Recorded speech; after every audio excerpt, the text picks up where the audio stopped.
about 12 years, had about 7 offices spread out all over the United States. What was your peak revenue you had hit? We would average $1 million a month. Jeez. Yeah, we did $14 million one year was probably our biggest year. I don't know, this is like our 4th treehouse. It's a true treehouse. You can see the whole thing is supported by 4 cedar trees. It's got these big bolts that go through, holds the whole thing up. Yeah. And that's an actual true wagon. It was restored about 60 years ago. It's from the late 1800s. How did you get a hold of this? It was in a lady's barn in Montague, and she was talking about it one day at a ladies' luncheon that my wife was at. She's like, I need to sell that thing, and so we just bought it from her just to put here for a decoration. I see where the creek comes in to Adventure Creek Ranch. Yes. Because the creek runs all across over there. There's this house and 3 more, and all of them have creek access. And at the AT will have creek access too. Wow. Oh, it's cold in here.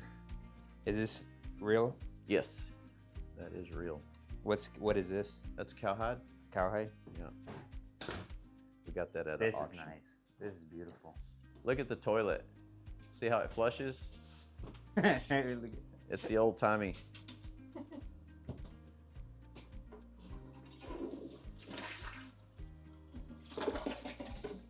This is our largest treehouse. It has a separate bedroom. Most of them don't.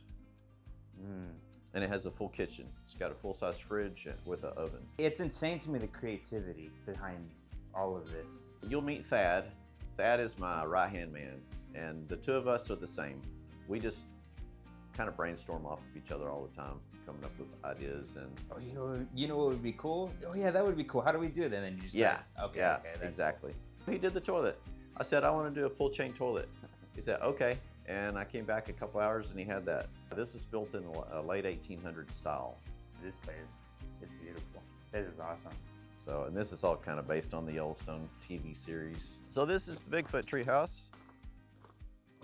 It has a slide as well. All this wood, or the majority of this wood is from trees right here in the area. Like that's all cedar that we cut from our sawmill. This is all cedar, just cut from the trees. Of course, this is not. This is store-bought lumber, but all the siding and stuff, and you'll see inside, it's all sawmill wood.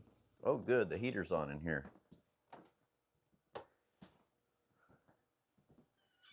Wow. You guys even got little pillows. At first, I thought this was real.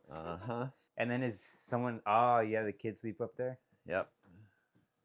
When I graduated college and got married, we traveled. We actually were on the road for 12 years in an RV with 2 little kids. So we spent 6 years in Phoenix.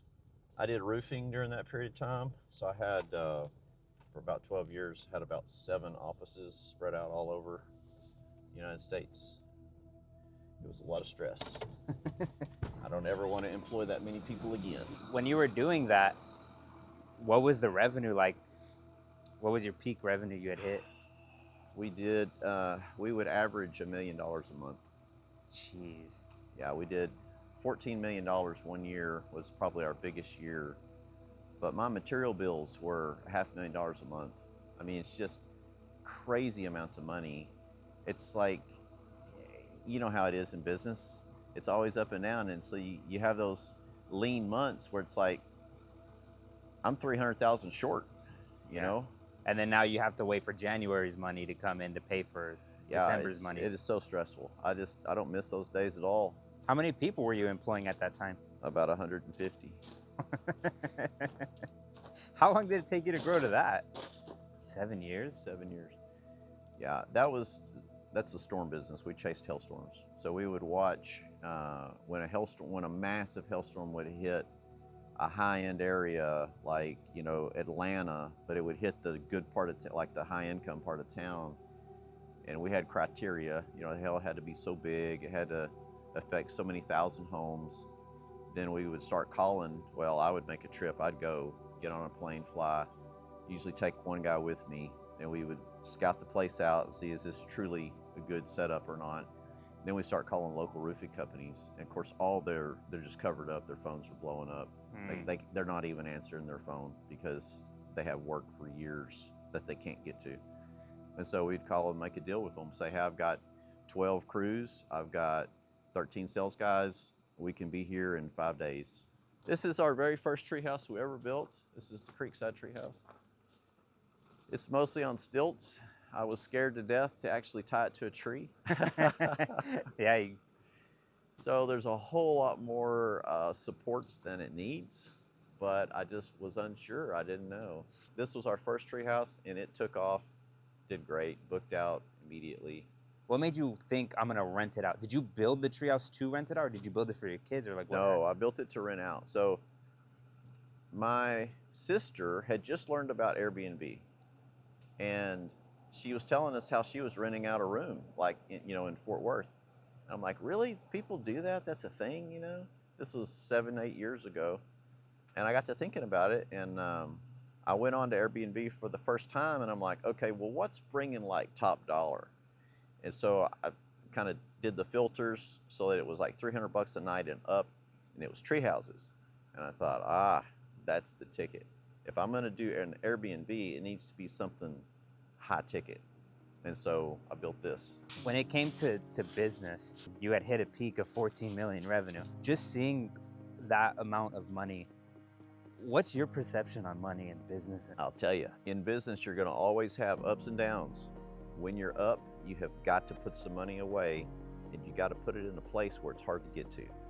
What I mean is you've got to invest in things that you can't quickly and easily liquidate, because it protects it from yourself when you need it. Because you're gonna have those months where it's like, how do I make payroll? I'm gonna have to go get a short-term loan. So you wanna keep those things away from you. When you're at the top, you have got to put some money aside.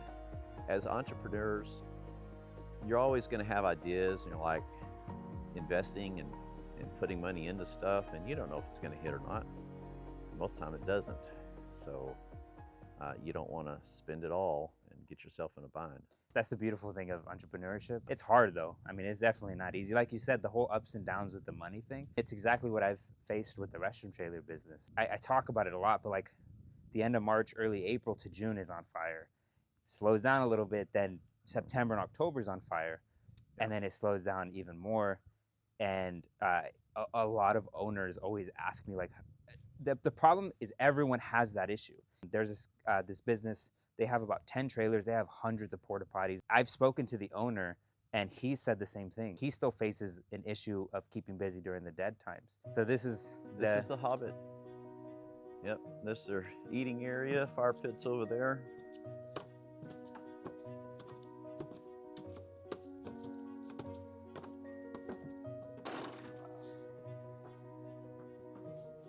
So which number treehouse is this? Number 2.